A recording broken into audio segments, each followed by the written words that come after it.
కాబట్టి పొలం అంటే మన మనస్సు, మన బుద్ధి, మనం ఇదే విధానం, మనం దాన్ని రిసీవ్ చేసుకునేటువంటి యాటిట్యూడ్ అనమాట. సో అది బాగుంటేనే జలమంటాడు ఆయన. కాకపోతే ఇప్పుడు బైబిల్ గ్రంథంలో కూడా అనేక మందికి ఆయన స్వస్థతను ఇచ్చారు, కానీ ఒక చోట ఆయన ఏమీ చేయలేకపోయారని రాస్తుంది. ఎందుకనయ్యా నువ్వేమీ చేయలేకపోయావంటే అక్కడ చేయటానికి వారిలో విశ్వాసము లేకుండేను అని రాస్తుంది. అంటే విశ్వాసం లేని చోట ఆయన కూడా ఏమీ చేయలేరు. ఏమన్నారు? నీ విశ్వాసమే నిన్ను స్వస్థపరిచింది తప్ప నేను చేసింది ఏమి. దేవుని స్తోత్రం చెప్పండి. కాబట్టి ఏదన్నా జరగాలంటే అది పాస్టర్ గారి మీద కానీ దేవుని మీద కానీ డిపెండ్ అయి ఉండదు, నీ మనసు మీద ఆధారపడి ఉంటుంది. దేవునితో నువ్వు ఎట్లా ఉన్నావు, దేవుని ఎలా నమ్మావు, దేవుని ఎలా హత్తుకుని జీవిస్తున్నావు అన్న దాన్ని బట్టి విత్తనపు ఫలింపు ఉంటుంది, దేవుని ఆశీర్వాదం ఉంటుంది.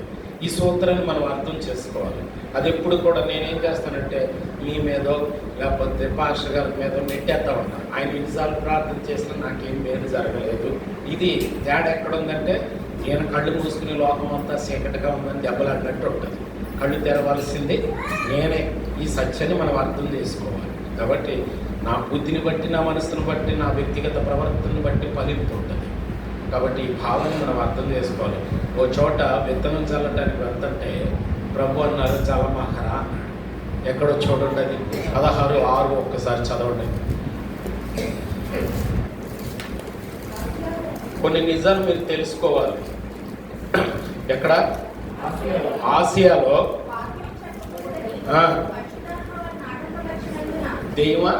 దేవుడా అంటే దేవుడే వద్దన్నాడుగా, వాక్యం చెప్పమాకరా అన్నాడు. మీరేమనుకుంటారు? మా పాస్టర్ గారు ఏంటి ఏం చెప్పలేదు ఇవాళ, ఏం బాగోలేదు ఇవాళ. కానీ దేవుడు అంటున్నాడు అక్కడ నేల బాగోలేదు, అక్కడ వాతావరణం బాగోలేదు, పందులు ముందు నృత్యాలు మాత్రం అన్నాడు. కొన్ని మీటింగ్స్లో ఒకసారి మాట్లాడలేకపోతే దేవుని ఆత్మే మాట్లాడలేదు. కారణం ఏంటంటే అక్కడ కొన్ని పందులు వచ్చి కూర్చోండి, ఆ తాగుబోతోడే, ఆ వ్యభిచారులు, ఆ మీటింగ్లో అక్కడెక్కడో వచ్చి కూర్చుంటారు. అక్కడ నోరు మూసుకున్నాం. అర్థమవుతుందా మీకు ఆ భావం? కాబట్టి నేను మాట్లాడటం మీరు వినటం అనేది మన ఇద్దరిలో లేదు, అది ఆయన దగ్గరే ఉంటుంది. నేను లేసేటప్పుడు మీరు ప్రార్థన చేయాలి. నేను ఇక్కడ ఇది మీకు కేవలం మీకంటే కొంచెం ఎత్తైన స్థలం మీరు భావిస్తారు. ఇది అతి పరిశుద్ధ స్థలం, దేవుడు ఉండే స్థలం, దేవుడు నాతో మాట్లాడే స్థలం, నా ద్వారా మీతో మాట్లాడే స్థలం. అందుకే పైకి వస్తున్నప్పుడే మీరు ప్రార్థన చేయాలి. దేవా ఈరోజు మా దాసుని చేత మా అందరితో మాట్లాడమని ఒక్క మాట నువ్వంటే నేను చేసుకున్న ప్రార్థన, నువ్వు చేసిన ప్రార్థన ఆయన విని నా ద్వారా నాకు మీకు ఉపయోగపడే మాటలు ఆయన ఇస్తారు. లేకపోతే దారి తప్పేద్దాం, అందరం కలిసి దారి తప్పేద్దాం. కాబట్టి ఆసియాలో ఏమన్నారు ఆయన? ఆసియాలో వాక్యం చెప్పకూడదని పరిశుద్ధాత్మ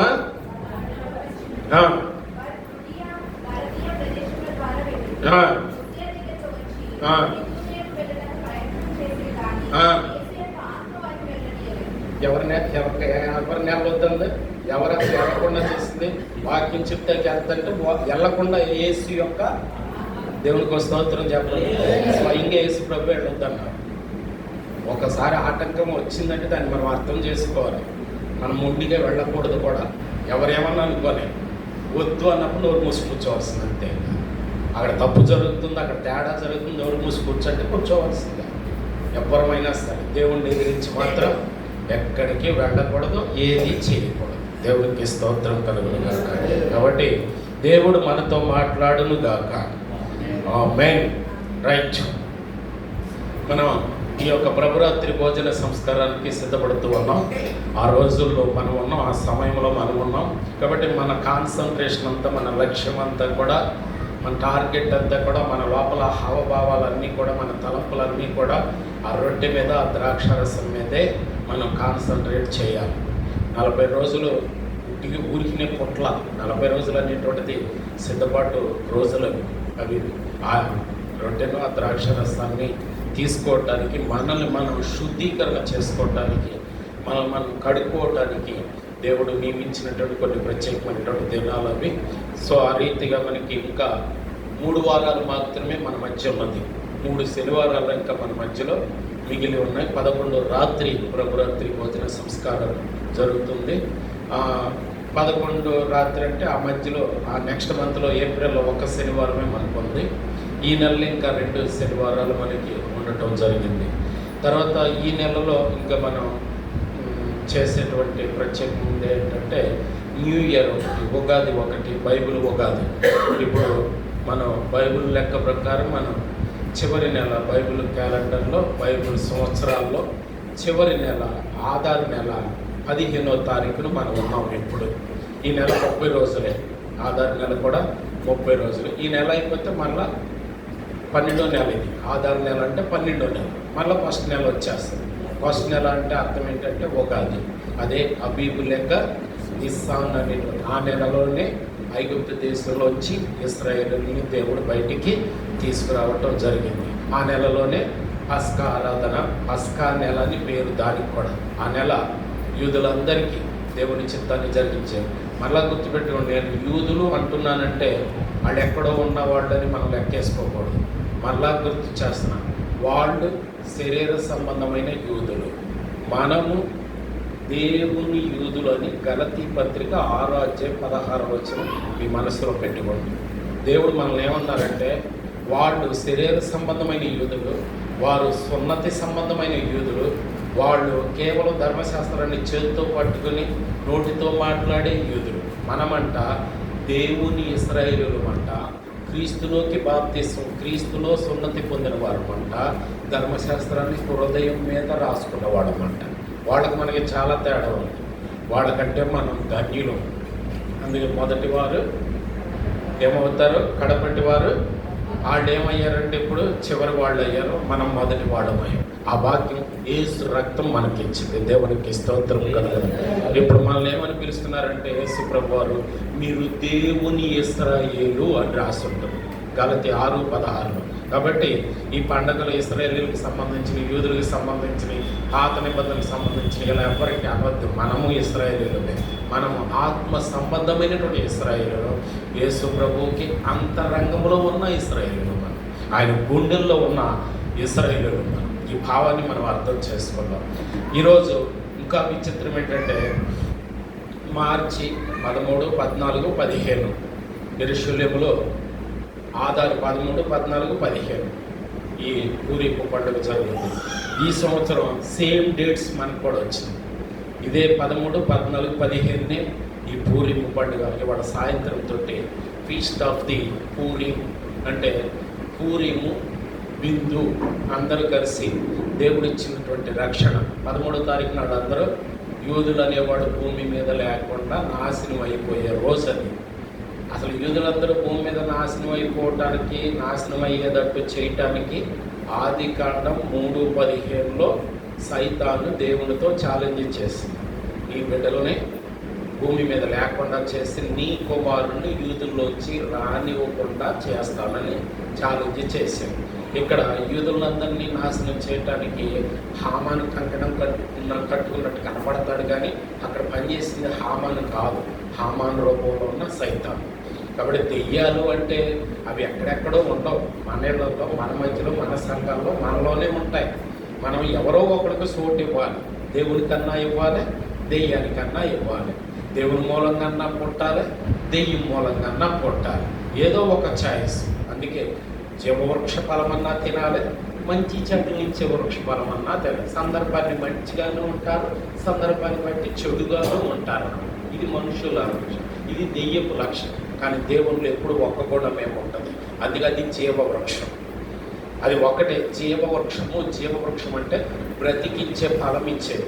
ఆ జీవవృక్షపు ఫలం తింటే వాడు శాశ్వతంగా దేవునితో ఉండేటువంటి యోగ్యతను సంపాదించుకుంటాడు. ఆ చెట్టుని మన మధ్య పెట్టాడు ఆయన. అవాదములు చేసినప్పుడు వాళ్ళు ఏం చేశారంటే కుడి పక్కకి వెళ్ళకుండా ఎడం పక్కకి వెళ్ళారు. ఎప్పుడు దేవుడు ఎప్పుడో ఏం చేస్తారంటే స్వేచ్ఛను ఇచ్చి చూస్తారు. ఇప్పుడు నిజంగా మీరు బాధపడినట్టే ఆడవాళ్ళకున్న స్వేచ్ఛ మగవాళ్ళకు లేకుండా పోయింది. ఆ ఆడవాళ్ళు ఆ స్వేచ్ఛని ఏం చేశారంటే విచ్చలవిడితనానికి వాడారు. ఈ రోజున కుటుంబాలు చిన్న భిన్నం అయిపోవటం, రోడ్డు పాలు అయిపోవటం. అందరు ఆడవాళ్ళు అలా ఉన్నారనటానికి లేదు. కొంతమంది ఆడవాళ్ళకి విపరీతమైన స్వేచ్ఛ ఉంది, కొంతమంది ఆడవాళ్ళు ఇంకా సంఖ్యలతోనే ఉన్నారు. కొన్నిళ్ళల్లో అలా జరుగుతుంది. కాబట్టి స్వేచ్ఛ అనేది వాళ్ళు నాశనం అవటానికి ఉపయోగపడకూడదు. స్వేచ్ఛ అనేటువంటిది, స్వేచ్ఛ పాపం విషయంలో, దేవునికి వ్యతిరేకమైనటువంటి విషయాల్లో లేకుండా చూసుకోవాలి, స్వేచ్ఛ లేకుండా చూసుకోవాలి. అంటే తానికి తానే హద్దులు నిర్ణయించుకుని నీతిగా బతకడానికి. ఇదే సరిపోదండి, ఇంకా హద్దులు నిర్ణయించుకోవాలి. మనం నీతిగా బతకడానికి మన గుండెల్లో, మన లోపల ఇంకెంత దేవుని సంతోషపరచాలి. ఏమంటున్నాడు అక్కడ, ఏమని రాసి మీరు చదివితే దావీదు గారు, మోషే గారు రాసినటువంటి ఏకైక కీర్తన 90వ కీర్తనలో 11వ చరణంలో ఒక అద్భుతమైన మాట ఉంటుంది. మనం ఎలా ఉండాలని. ఆగ్రహ బలము ఎంతో ఎవరికి తెలియదు. మీ ఆగ్రహ బలము ఎంతో ఎవరికి తెలియదు. ఎవరి ఆగ్రహం, కోపం వేరు, ఆగ్రహం వేరు. తట్టుకోలేని దాన్ని, భరించలేని కోపాన్ని ఏమంటారంటే ఆగ్రహం అంటారు. దేవుడికి కూడా కోపం వస్తుంది. బాగా అర్థం చేసుకోండి. దేవుని యొక్క కోపం అనే బలం అంట ఎవరు తట్టుకోగలరో చూడండి. ఆ మాట చదవండి. నీకు అందవలసిన భయము కొలది, నీకు చెందవలసిన భయము కొలది. ఆ మాట ఒకసారి కరెక్ట్గా అర్థం చేసుకోండి. ఏంటంట? నీకు చెందవలసిన భయము కొలది. ఎవరికి చెందవలసిన? దేవుడికి చెందవలసిన భయం. ఎవరిలో ఉండాలా దేవుడికి చెందవలసిన భయం? మనలో ఎంత భయం ఉండాలి? ఎంత భయం ఉండాలో, ఎంత చెందాలో ఆయనకే తెలుసు. అంత భయం నువ్వు కలిగి ఉండాలి. నువ్వు ఇంత భయం నా పట్ల కలిగి ఉంటేనే నీకు రావాల్సిన ఆశీర్వాదాలు వస్తాయి. ఎంత గొప్ప మాట చూడండి. లేకపోతే ఆయన దగ్గర నుంచి ఒకరికి వస్తుంది. కాబట్టి దేవునికి చెందవలసిన భయం ఉంది, దేవునికి చెందవలసిన భక్తి ఉంది. అంత భయము, అంత భక్తి నువ్వు నేను కలిగి ఉంటేనే దేవుడు మనతో ఉంటాడు.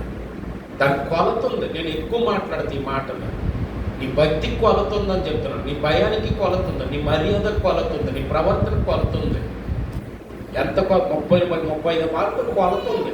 35 మార్కులు వస్తే అక్కడ గట్టి ఎక్కినట్టు, ఇంకో మెట్టు ఎక్కినట్టు. 34 వచ్చినా 4 వచ్చినా ఆ కొలత ఉపయోగం లేదు అనొచ్చు. నువ్వు 37 కంటే 34 వచ్చినాడు గొప్ప అని. కానీ ఆడు ఒకే స్థానంలో ఉన్నాడు.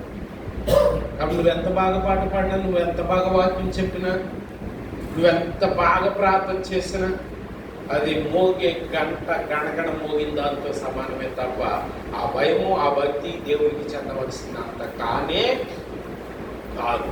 అంతేకాదు నెబుకద్నెజర్ ఏమంటాడని, నాకు చెందవలసిన భయము, నాకు చెందవలసిన భక్తి నీలో ఉందో లేదో నేను నిన్ను త్రాసులో తూచాను, అప్పుడు నువ్వు తేలిపోయావు. కాబట్టి కొంత ఎంతలో ఒక రోజు నన్ను చేయమన్న భక్తి ఎంత, నువ్వు చేసింది ఎంత, నా ఎడల నువ్వు చూపించవలసిన గౌరవ మర్యాదలు. ఇక్కడ భయము అంటే గౌరవ మర్యాద, భయం కాదు అది. ఆ పదం అట్ట ఉంది. కానీ నాకు చెందవలసిన భయం అంటే, నేనంటే భయం ఉంటే మీరు వస్తారు ఎక్కడికి రాదు కదా. భయం ఉన్న చోటకి దగ్గరికి ఎవ్వరు రారు. ఎందుకంటే ప్రేమ ఉన్న చోటకి అందరూ దగ్గర అవుతారు. ప్రేమలో భయం ఉంటుంది, దేవునికి స్తోత్రం. మరి ఇక్కడ భయం ఉంటే దేవుడి దగ్గరికి ఎవడవుతాడు? ఎవడు రాడు. భయం అని తెలుగులో ఉంది, పుట్టిదే. భయం కాదు. ఇంగ్లీష్లో ఏమన్నా హై రెఫరెన్స్. రెఫరెన్స్ అంటే అర్థం ఏంటంటే ఈ భూమి మీద ఇంకెవరికి ఇవ్వనంత గౌరవ మర్యాద. నాకు నీవు ఎంత గౌరవం ఇవ్వాలో, ఎంత మర్యాద ఇవ్వాలో, ఎంత క్రమశిక్షణ నా ఎడల నువ్వు కలిగి ఉండాలో అంత క్రమశిక్షణ నువ్వు కలిగి ఉన్న ఎడల నా కోపం నీ మీద పడదు. ఇది గొప్ప మాట. కాబట్టి లోతుని మీరు ఆ డెప్త్ మీరు అర్థం చేసుకుని ఆరాధన చేయాలి. ఏం మాట్లాడుతున్నావు, ఎందుకు వచ్చి కూర్చున్నాం, ఎందుకు పాడుతున్నాం, ఎందుకు ప్రార్థన చేస్తున్నాం, ఇది మనం అర్థం చేసుకుని మన ఆరాధన అర్థవంతంగా ఉన్నట్లయితే కనుక తప్పుకోకుండా ఆరాధనకి తగిన ప్రతిఫలం. ఎందుకంటే ప్రతి కన్నీటి బొట్టు దాచి ఉంచే దేవుడు దేవుని విషయంలో మనం చేసే ప్రతి ప్రార్థన దాచి ఉంచడా? ఖచ్చితంగా దాచి ఉంచుతారు. మనం వెళ్ళినప్పుడు మనకి చూపిస్తారు. దావీదుకు చూపించలేదా? నువ్వు ఏడ్చిన కన్నీళ్ళు కానీ గుడ్డిలో పెట్టి చూపించలేదంటే. కాబట్టి నువ్వు చేసింది, నేను చేసింది ప్రతిదీ చూపిస్తాడు ఆయన. రేపొద్దున నీవు చేసినట్టే నీకు చేయబడుతుందని ఊరికి అన్నాడంటే మనం చేసినట్టు ఒక చోట పోగు చేయబడతాం, ఖచ్చితంగా పోగు చేయబడతాం. కాబట్టి ఆ భావన మనం కలిగి ఉండి ఎవడు పడుకో మనకేం అవసరం అంటే వాళ్ళు రేపొద్దున మనం తీసుకెళ్తారా అక్కడికి, లేకపోతే నరకం నుంచి తప్పిస్తాడు ఎవడన్నా. నీ భార్య అయినా, నీ భర్త అయినా, నీ పాస్టర్ అయినా, మీ అమ్మాయినా, మీ నాన్నైనా ఎవడో తప్పించలేడు. నువ్వు చేసుకున్నది నిన్ను తప్పిస్తుంది, నువ్వు చేసుకున్నది నిన్ను నరకానికి పంపిస్తుంది. ఎవడి కోసం ఎందుకు నీతిగా ఉండాలి? ఎవరిని మెప్పిద్దామని నిక్కర్షగా ఉండండి, నీతిగా ఉండండి, యథార్థంగా ఉండండి. దేవుడిని అట్టు ఆరాధించి చూడండి. పిలిస్తే పలుకుతాడు ఆయన. చిన్న మోకాళ్ళేసి చిన్న ప్రార్థన చేస్తే పలుకుతాడండి. నీతికి లొంగిపోయే దేవుడు, పవిత్రతకి పరిశుద్ధతకి లోబడే దేవుడు ఆయన. కాబట్టి ఈ భావన అర్థం చేసుకుని గుంపులో పడిపోకుండా ఆండీని చూసి ఆరాధన నేర్చుకోవద్దు, యేసుని చూసి ఆరాధించడం నేర్చుకోవద్దు. యేసు ఎలా ఒంటరిగా ప్రార్థన చేశారు, యేసు ఎలా కన్నీటితో ప్రార్థన చేశారు, యేసు ఎలా సాష్టాంగ పడి, నిజం చెప్పండి, గెచ్చమనేటువంటి తోటలో ఆయన చేసిన 3 స్టెప్పులు, 3 మెట్లు ప్రార్థన. మొదటి మెట్టు ఏంటి? అందరినీ తీసుకుని తోటలోకి వెళ్ళారు. తర్వాత అందరిలో ఇంచుమించు 11 మందిలో, అప్పుడు యోధా లేడుగా, 11 మందిలో 3 మాత్రమే తీసుకెళ్ళాడు, మిగతా వాడిని అక్కడెట్టేశాడు. అంటే యేసుప్రభు, పేతురు, యాకోబు, యోహాను వాళ్ళని తీసుకెళ్ళిన తర్వాత కొంత దూరం వెళ్ళిన తర్వాత 7 కూడా వదిలేశాడు. ఎంత దూరం వెళ్ళారో గట్టిగా బలంగా ఒక రాయి వేసితే ఎంత దూరం వెళ్ళద్దు, లేదా గట్టిగా ప్రాణం వదిలితే ఎంత దూరం వెళ్ళద్దు, అంత దూరం వెళ్ళారు. మొత్తం శిష్యులను వదిలేశారు, 3 శిష్యులను వదిలేశారు, దూరంగా వెళ్ళి మోకాళ్ళు వేశారు. ఎందుకంటే ఎదురున్న ప్రమాదం అంత గొప్పది. సిలువ అంటే మనం చాలా సింపుల్గా మాట్లాడేసుకుంటున్నారు, సిలువ లోకువైపోయింది.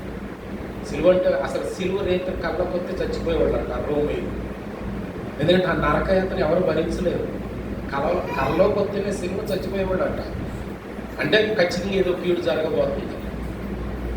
అంత అవమానకరమైనటువంటి 600 శిక్షలలో అత్యంత క్రూరమైన శిక్ష సిలువ అనేది. ఏదో మనం పాడతాకి, మనం ఏడపాడంగా ఒక పాట పాడుకుంటాకి ఈ 4 రోజులు సిలువ శ్రమ, 4 రోజులైనా 40 రోజులైనా సిలువ శ్రమలో బతికినంతకాలం మనం సిలువ శ్రమను గుర్తు చేసుకోవాలి. అసలు నిజంగా పాపాన్ని మనం ఎంత తేలిగ్గా లెక్కేద్దామంటే, పాపము యొక్క బలం ఎంత తీవ్రత అంటే, ఎందుకైనా అంత శ్రమ, పాపం బలం అంత గొప్పది కాబట్టి. ఈడ్స్కి వెళ్తుంటే ఆ తోటలో పట్టుకుని ఈడ్స్కి వెళ్తుంటే జుట్టు పట్టుకుని, నాజీరు కాబట్టి ఇక్కడ దాకా జుట్టు ఉంటుంది యేసుప్రభు, కత్తి పడదు, జుట్టు మెలేసి అన్న కైప ఇద్దరు మెలేసి పట్టుకుని ఈడ్స్కి వెళ్తుంటే ఒక్కబాలుగా పడేసి ఈడ్స్కి వెళ్ళారు. ఎలగెత్తులుగా కావడం కాదు.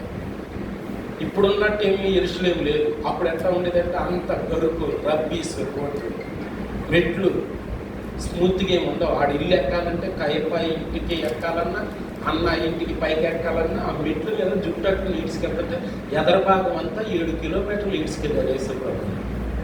ఎదర భాగం అంతా చిత్రవంతులు అయిపోయింది. ఎందుకు అంటారు ఇంత? పాపానికి ఉన్న బలం అంత గొప్పది. దాని బలాన్ని, దాని ముళ్ళుని ఇరవాలంటే ఆయన అంత శ్రమ. మనం ఒక చిన్న అబద్ధం ఆడతాం, చిన్నది అంటాం, కానీ ఆ అబద్ధం కొరకు కూడా ఆయన అంత శ్రమ పడ్డారు. ఆ పాపానికి అంత బలం ఉంది. పాపాన్ని తక్కువ చేయకూడదు. ఎంత పాపం యొక్క బలం ఎంత గొప్పదంటే, ఆయన అంత చిత్రవద్ద చేయబడితే తప్ప ఆ పాపం యొక్క ఎఫెక్ట్ మన మీద లేకుండా పోయింది. కాబట్టి మనం ఏదైనా తప్పు చేయాల్సి వచ్చినప్పుడు, చెడుగా ఆలోచించాల్సి వచ్చినప్పుడు, ఈ నేరం యేసయ్య మీద పడుతుంది, ఈ శ్రమ ఆయన అనుభవించారు అనే భావన కలిగి మనం తప్పు చేయకుండా ఉండాలి. ఆ తోటలో ఆయన చేసిన ప్రార్థన ముందేం చేశారంటే మోకాళ్ళు వేశారంట. మోకాళ్ళు వేసిన ఆ ప్రార్థనకి ఏం ఉపయోగం రాలేదు. ముందు రాత్రి ఎంత దూరం వెళ్ళారు, రాయి విసిరితే ఎంత దూరం అంతది, అంత దూరం వెళ్ళి ఏకాంతంగా ప్రార్థన చేశారు. ఆయన ప్రార్థన అసలు దేవుడు విన్నట్టే లేదు. యేసుప్రభు ప్రార్థన చేస్తేనే దేవుడు విన్నట్లేదు. ఏం కనీసం దానికి ఆజాపాజ పైనుంచి ఏమి రాలా, ఏ సమాధానం రాలా. అప్పుడు మోకాళ్ళు వేశారు.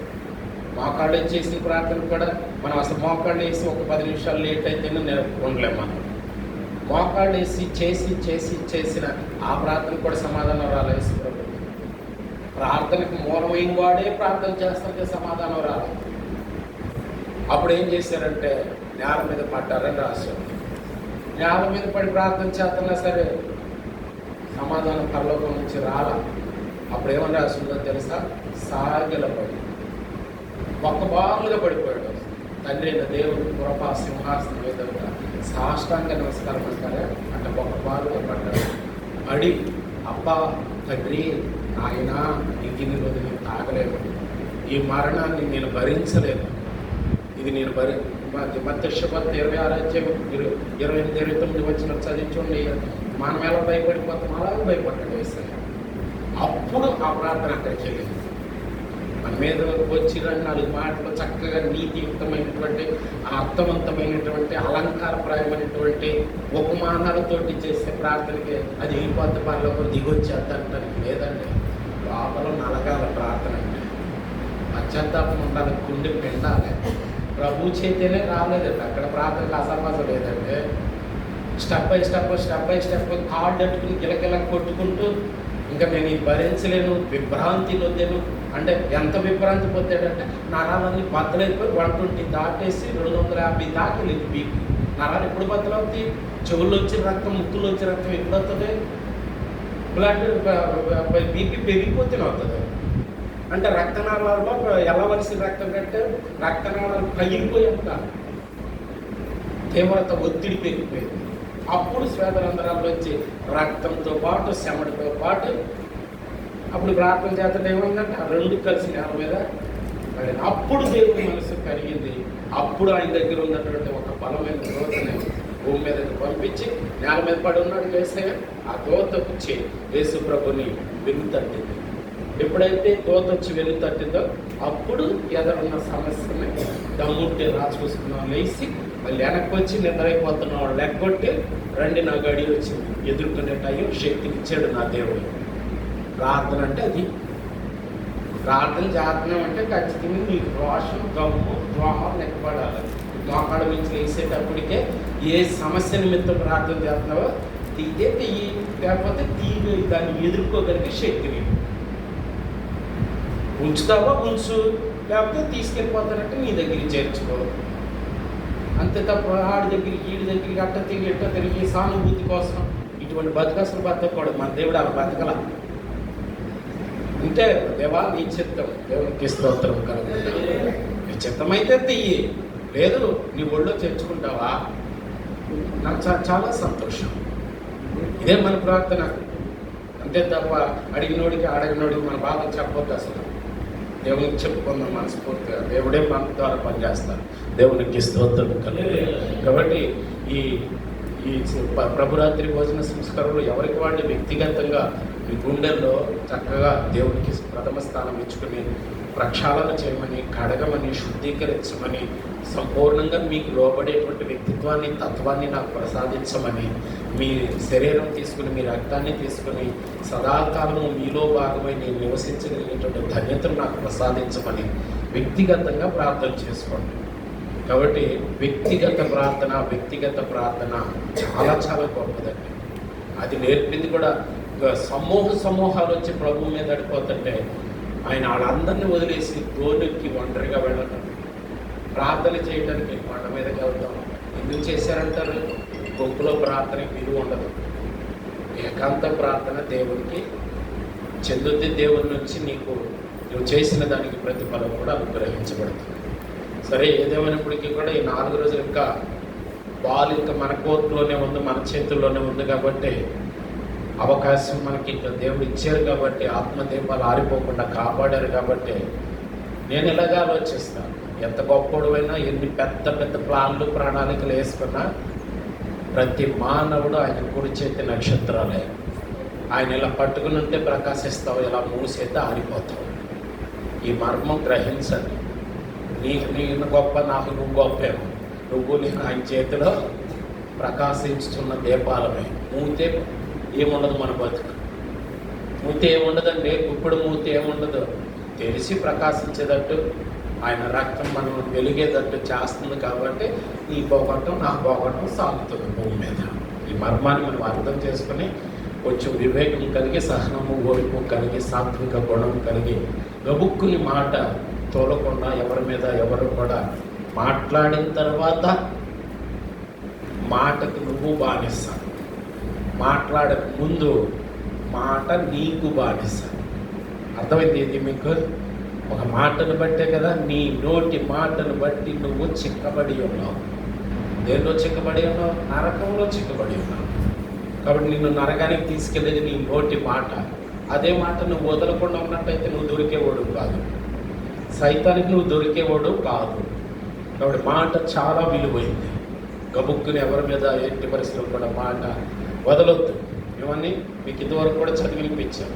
నా సొంత మాటలు ఏవి నేను మాట్లాడుతున్నా. వాక్యానుసారం నేను మాట్లాడుతాను. ఇర్మియా గ్రంథం 8:6 మీకు చదివినిపించే గుర్తుందా? వాళ్ళు ఏ మాటలు మాట్లాడుకుంటున్నారో చెవి గాలకిస్తున్నాడంట. వాళ్ళు మాట్లాడుకునే మాటలు పనికి మాలిన మాటలు రాసి ఉంది. కాబట్టి ఆ మాటలు బట్టి మనం నరకానికి వెళ్ళేటువంటి వాళ్ళ లిస్టులో మన పేరు ఉంటుంది. మనం చిక్కబడి ఉన్నాం. ఎట్ట సిక్కుపడుతుంది? ఊరి పెడితే ఒక పిల్లి ఒక కుక్క ఎట్ట అయితే చిక్కుపడిపోద్దో, ఇరుక్కుపోద్దో, వల పెడితే చేప ఎలా ఇరుక్కుపోద్దో, మన మాటలు మనం అట్ట ఇరికెత్తాయి. కాబట్టి తక్కువ మాట్లాడండి, ఎక్కువ పేరండి. దేవునికి స్తోత్రం. ప్రతివాడు, యాకోబు గారు ఏమన్నారు? ప్రతివాడు వినుటకు వెరీ గుడ్, వినటానికి ఇష్టపడాలి. నేను యథార్థంగా చెప్తున్నా, ఎవరన్నా ఇక్కడ నిలబడి మాట్లాడితే నాకు ఎంత ఇష్టమో వినటం అంటే. మాట్లాడటానికి అసలు మాట్లాడాలంటే వినటం అలవాటు చేసుకోవాలి. అది ఏదైనాదే ఆయన గురించి మాట్లాడాలంటే ఆయన చెప్పేది వినటం అలవాటు చేసుకోవాలి. అప్పుడు ఆయన గురించి మాట్లాడగలుగుతాం. ఆయన చెప్పేది వినకుండా ఆయన గురించి మాట్లాడవచ్చు, కానీ దానివల్ల హేరోదులాగా పురుగులు పడి చేస్తాం. అర్థమైతే మీకు? దేవుడి గురించి మాట్లాడవచ్చు దేవుడు లేకుండా, దేవుడి భయం లేకుండా, దేవుడి జ్ఞానం లేకుండా. దేవుడి గురించి మరి దేవుడి భయం ఉందా సైతానికి? దేవుడి భయం ఉంటుందా సైతానికి? ఉండదు. కానీ దేవుడి గురించి బాగా తెలిసింది ఎవరికి? నాకా సైతానికే? నిజం చెప్పండి, సైతానికి ఎక్కువ తెలుసా నాకు తెలుసా? దేవుడి గురించి సైతానికే ఎక్కువ తెలుసు. ఎందుకంటే దేవుడి తర్వాత దేవుడు అదే జ్ఞానంలో. కానీ ఆ జ్ఞానం ఉపయోగపడిందా? ఉపయోగపడలేదు కదా. కాబట్టి జ్ఞానం వేరు, దేవుడిని కలిగి ఉండటం వేరు. మన సెవెంత్ డే పాస్టర్లో దేవుని జ్ఞానం ఎక్కువ ఉంటుంది, దేవుని భయం ఒక్కటి కూడా ఉండదు. ఒక ఉపవాసం ఉండదు, ఒక నిరీక్షణ ఉండదు, ఒక విశ్వాసం ఉండదు, ఒక పాపభీత ఉండదు, ఒక ఆల్ నైట్ ప్రేయర్ చేసుకున్నాం అందరం కలిసి, ఒక ఆలోచన ఉండదు.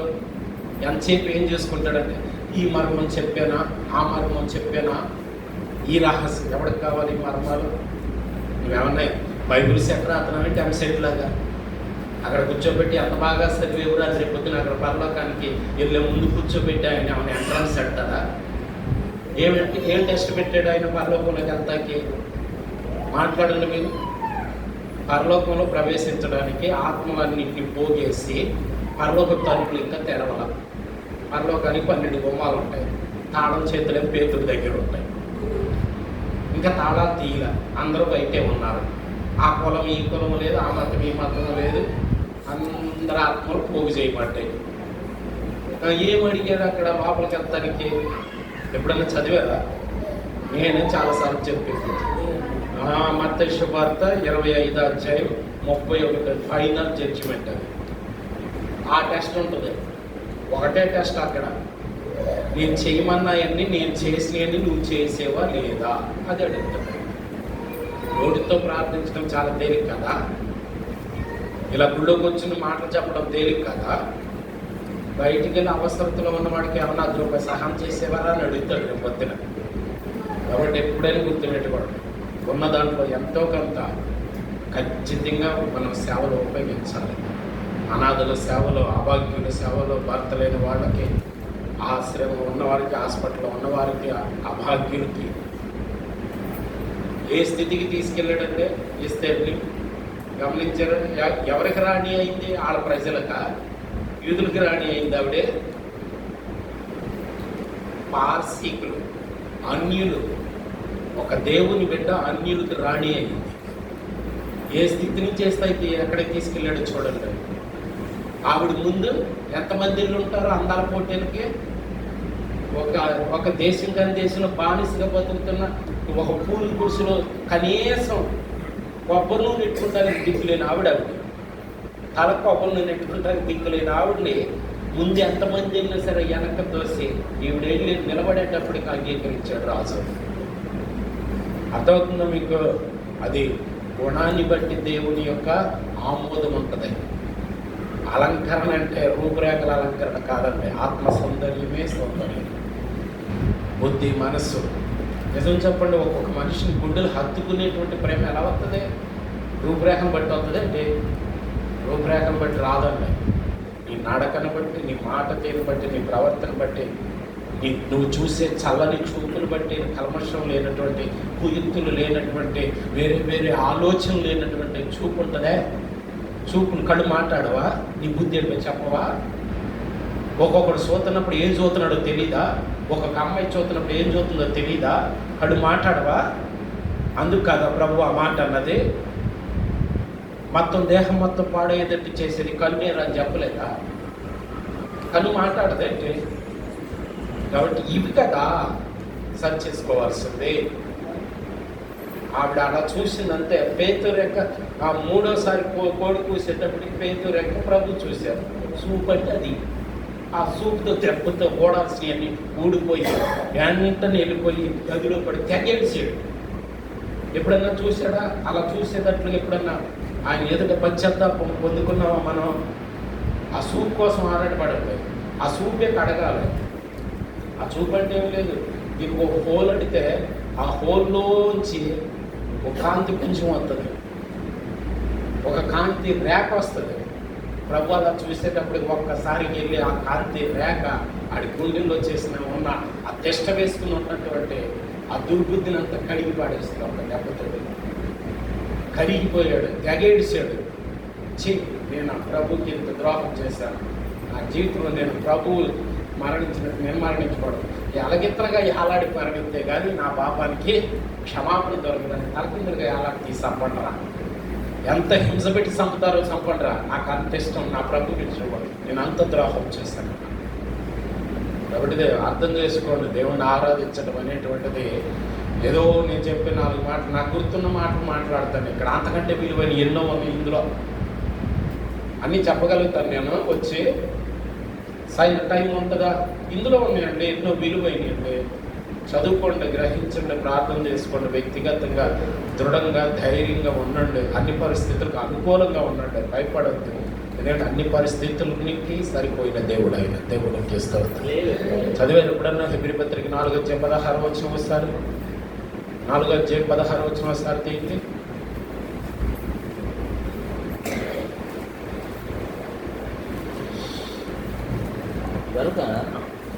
కాబట్టి ఇంత చెప్పాను కదా నేను.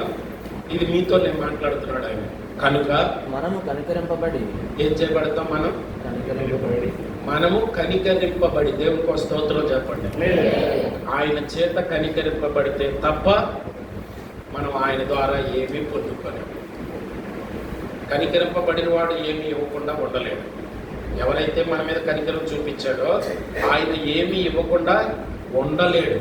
కనికరింపబడి సమయోచితమైన సహాయము కొరకు. ఈ మాట గుండెల్లో పెట్టుకోండి. ఏమన్నారు ఆయన? సమయోచితమైన సహాయము అంటే తెలుసా? హాస్పిటల్లో ఐసీలో ఉన్నప్పుడు ఒక సహాయం కావాలి, అప్పులు పాలైపోయినప్పుడు ఒక సహాయం కావాలి, కుటుంబంలో మనస్పర్ధలు వచ్చినప్పుడు ఒక సహాయం కావాలి.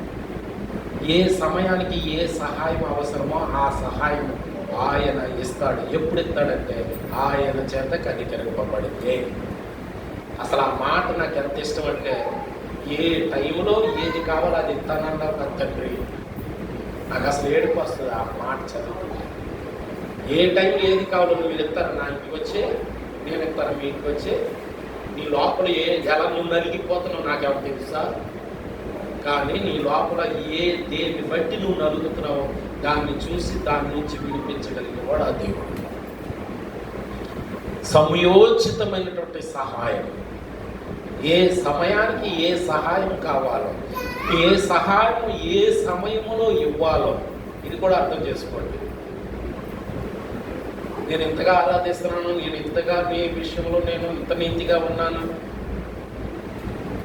అని చెప్పేసి కాలంలో ఏదన్నా అడిగితే ఇవ్వడా అంటే దాని అర్థం ఏంటి? ఆ టైం వచ్చే వరకు ఆయన సమయం, ఆయన అనుకున్నప్పుడు ఇస్తాడే తప్ప నువ్వు అనుకున్నప్పుడు ఇచ్చేయాలి. ఇవ్వకపోతే నువ్వు అడిగేస్తావు, ఇవ్వకపోతే నీకు విశ్వాసం తగ్గిపోతే ఇవి ప్రమాదం. నిరీక్షణ గలవారే బలిష్టమైనటువంటి ఆయన రెక్కల కింద అడిగి ఉండండి ఆయన ఇచ్చే వరకు. అది రేపే నుండి ఇచ్చేస్తాడు అనుకున్నాడు. ఫుల్గా ఫుడ్ పెట్టాడు కదా.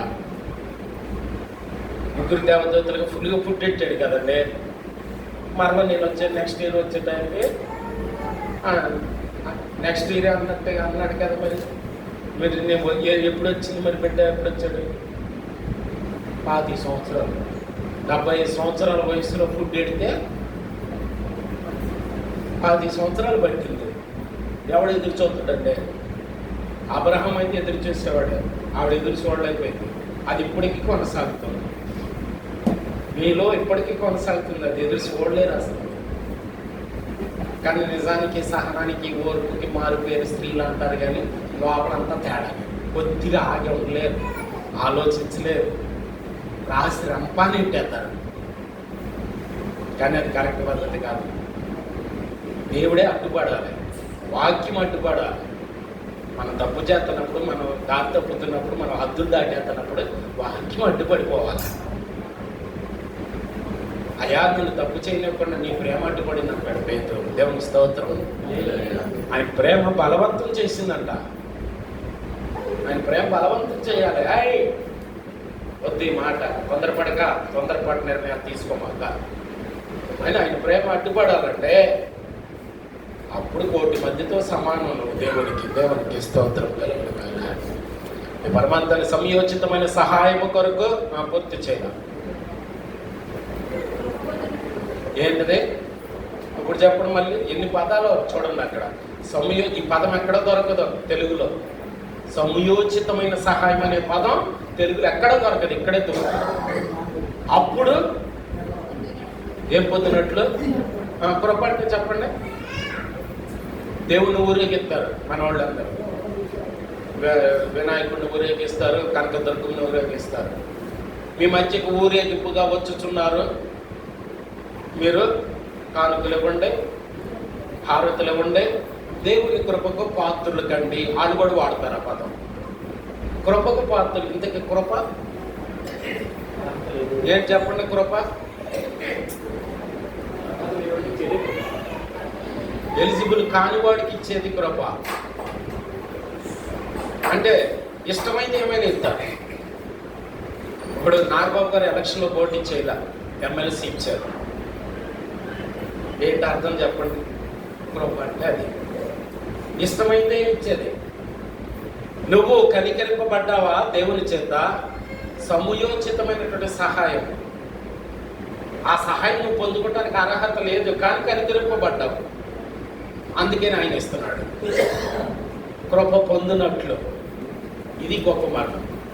నీ మనసు మారటం కాదంటే, నువ్వే దేవుని మనసు మార్చేయాలి. నీ ప్రవర్తన బట్టి, నీ భక్తిని బట్టి, నీ యథార్థతను బట్టి, నీ పరిశుద్ధతను బట్టి దేవుని మనసే మార్చేయాలి. అప్పుడు ఆయన ఏం చేస్తారంటే ఓడిపోతారు నిమిషం.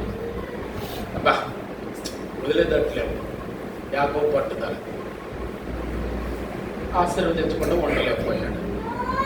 కాబట్టి సమయోచితమైనటువంటి సహాయం, ఏ సహాయం ఎప్పుడు అవసరమో అది నువ్వు పొందినట్లు. ఆడ దగ్గర ఈడ దగ్గర ఏడవద్దు అసలు. ఆయన దగ్గరే ఏడవు. ఆ వేడుపుకి విలువ ఉంది, ఆ కన్నీటికి విలువ ఉందంటే. కొబ్బరికాయలోకి నీళ్ళు ఎక్కడి నుంచి వస్తాయి? ఎవడ పోసాడు? ఏ నీళ్లు పోయకుండా ఆ నీళ్ళే ఇంటికి తిట్టపోతారు అక్కడ దేవుని దగ్గర కొబ్బరికాయ కొట్టి. ఆ నీళ్ళు ఎవడో ముట్టుకున్న నీళ్ళు కాదు, ఎవడో పోసిన నీళ్ళు కాదు, ఆయన పోసుకున్న నీళ్ళే ఆ నీళ్ళతో ఆయన గడుగుతారు. అంత పవిత్రమైంది. ఆ నీళ్ళకు మించి గొప్ప నీళ్ళు ఈ నీళ్ళు. ఈ నీళ్ళు ఎవడో పోసినవి కాదు, ఈ నీళ్ళు ఎవడో పోసినవి కాదండి. ఈ నీళ్ళే ఆయనకి ఇష్టం. కొబ్బరికాయ నీళ్ళ కంటే కూడా ఈ నీళ్ళు ఇష్టం. ఈ నీళ్లు పోసి కడగన ఆయన కాడు. ఈ నీళ్లు పోసి కడిగినోడు చూడండి, బైబిల్లో ఓడిపోయడం ఎవరన్నా.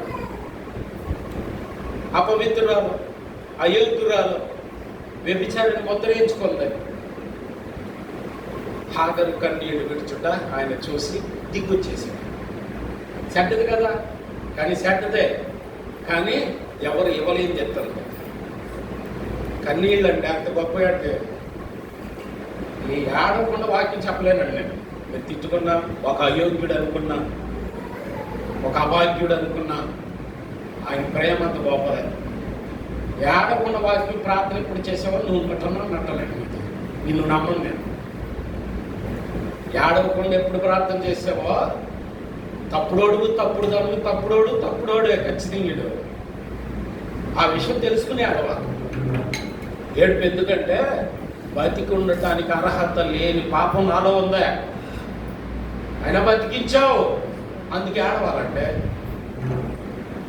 నాకు అనిపిస్తూ ఉండదు, 7 కోట్లున్నర ఖర్చు పెట్టాడా, ఇంకొక సంవత్సరం ఉంటే మళ్ళీ 10,000 పాటలు పాడేవాడు కదా బాలసుబ్రహ్మణ్యం గారు. ఎంత గొప్ప స్వరం అండి, ఎవరికి ఎట్ట పాడాలంటే పాడాడండి. ఒక్క మనిషి ఎన్ని అవతారాలు ఎత్తాడండి. ఎన్టీ రామారావు పాడాలంటే ఎన్టీ రామారావుది, నాగేశ్వరరావులాగా మాట్లాడాలంటే నాగేశ్వరరావు పాట. ఎవరికి తగ్గ వాయిస్ వచ్చింది. ఊరికి ఎత్తుకుపోయింది, ఇంత బలమైన వాడిని. కంటికి కనపడంది ఎత్తుకుపోయింది. అంత గొప్ప ఉన్నట్టు ఎత్తుకుపోతే నువ్వు నేనెంత. అందుకే ఆడవాలంటే ఉంచినందుకు ఇది కృపంటే. రేపొద్దున శరీరాన్ని, ఆయన రక్తాన్ని పవిత్రంగా ముట్టుకుని తీసుకుని ఆ రక్తం ఇచ్చాడు. అది ఆడవద్దా ఉంచినందుక? కృతజ్ఞతతో ఆడవద్దా? నేను మీ భక్తి ఎవరికి కావాలి? నటన. ఇష్టం లేని పందులు ఉంటాయి, కాసేపు స్నానం చేసి మళ్ళీ పడుకుంటాయి. అందుకే పందుల్లోకి పంపాడు ఆయన దెయ్యాలని. ఆ పంది బతుకులు మనకు ఉండకూడదు. స్వచ్ఛంగా, స్పష్టంగా, యథార్థంగా దేవుడి హక్కులు చేయించాలి. దేవుడికి ఇష్టం లేదు ఏదైనా చేయాల్సి వచ్చినప్పుడు కంపరం పుట్టేయాలి.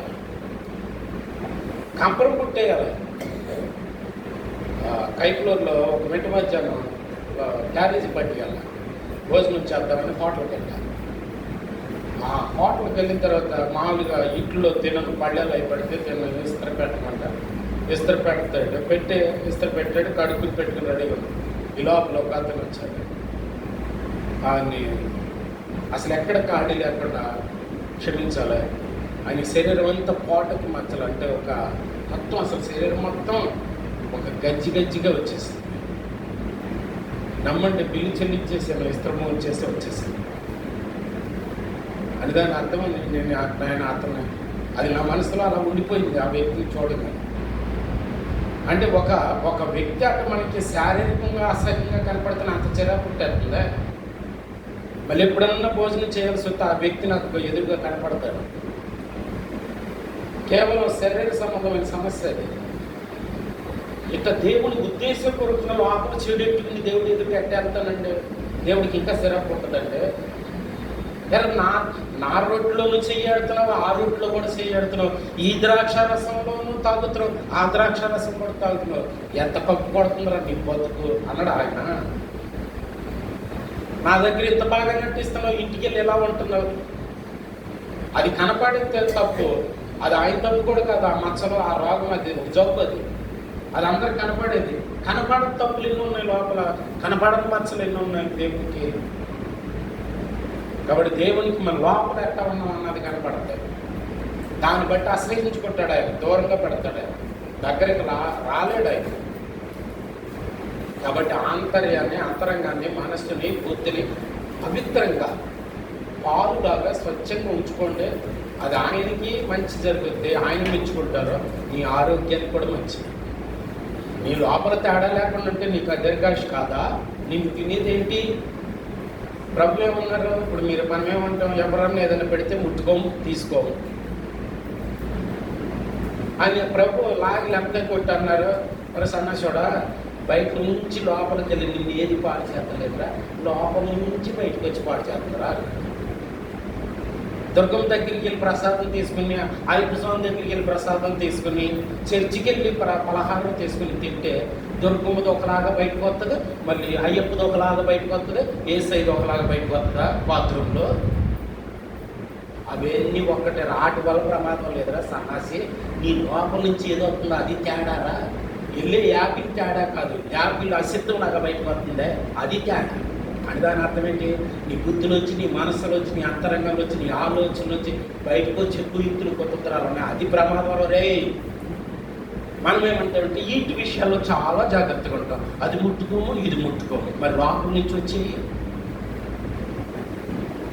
కాబట్టి అది అర్థం చేసుకుని చక్కగా స్వచ్ఛంగా దేవుడు అవకాశం ఇచ్చారు. కాబట్టి మంచి దేవుని ఆత్మ సంబంధమైనటువంటి ఆలోచనతో ఆ బోధ ఎప్పుడు కూడా సరి చేసుకోవడానికి మానవ జన్మ ఇవ్వబడింది. సరి చేసుకోవడానికి మనం ఇంకా బతుకున్నాం. దేవునికి స్తోత్రం కలుగుతుంది. ఎందుకంటే సరి చేయబడిన వాళ్ళందరూ వెళ్ళిపోయారు. కావాలంటే మీరు ప్రసంగి గ్రంథం 4వ అధ్యాయము 6వ వచనం సులోమన్ చెప్పిన మాట ఏంటంటే, నేను ఇంకెందుకు బతుకున్నానంటే నేను ఇంకా సరి చేసుకోవాల్సి ఉంది, నాకంటే ఇంతకు ముందు కాలం చేసిన వారు ధన్యులు, వాళ్ళు సరి చేసుకుని వెళ్ళిపోయారు అన్నాడు. ఒడ్డుకి వెళ్ళిపోయినాడు గొప్పవాడా, నడి సముద్రంలో పడవలో ఉన్నాడు గొప్పవాడా? మాట్లాడతలేం మీరు. ఒడ్డుకి వెళ్ళిపోయినాడు గొప్పవాడా, నడి సముద్రంలో పడవలో ఉన్నవాడు గొప్పవాడా? మనం ఇంకా నడి సముద్రంలోనే ఉన్నాం. చాలామంది వెళ్ళిపోయారు. నిజంగా చెప్పాలంటే ఆ తల్లి గట్టెక్కేసినట్టే. ఆవిడ పనులన్నీ పూర్తయిపోయినాయి. కాబట్టి ఇంకా మనం ఉన్నాం. మన బాధ్యతలు ఏమి అవ్వాలా? మన పిల్లలు ఉన్నారు, మన పెళ్ళిళ్ళు చేయాలి, వాడు సరైనటువంటి కుటుంబాలు కట్టాలి, అదే ఒడి దగ్గర పెట్టుకోవాలి. పైగా మనం నడి సముద్రంలో ఉన్నాం. ఎన్ని తుఫాన్లు, ఎన్ని ఒడిదుడుకులు, ఎన్ని ఆటుపోట్లు ఎదుర్కోవాలో భయభక్తులు కలిగి ఉండాలి. నీవు చేసినట్టే నీకు చేయబడుతుంది. తండ్రుల దోషము, తల్లుల దోషము బిడ్డల మీదకే ఖచ్చితంగా వస్తుంది. అందుకే అన్ని విషయాల్లో నిత్యము భయముతోనూ వణుకుతోనూ ఆయన కుమారుని అనుసరించి నడుచుము గాక. దేవునికి స్తోత్రం. రైట్. మరి టైం అయిపోయింది. నాగా అది తీసేసారంటే నా దృష్టి అంతా దాని మీదకి వెళ్తుంది. ప్రస్తుతం అంతే అలవాటు అయిపోయిన బతి ఎక్కే అది లేకపోయినా సూత్రం. మరి ఇప్పుడు 100 సార్లు చూసాను. అలవాటు అయిపోతుంది అంతే మనకి.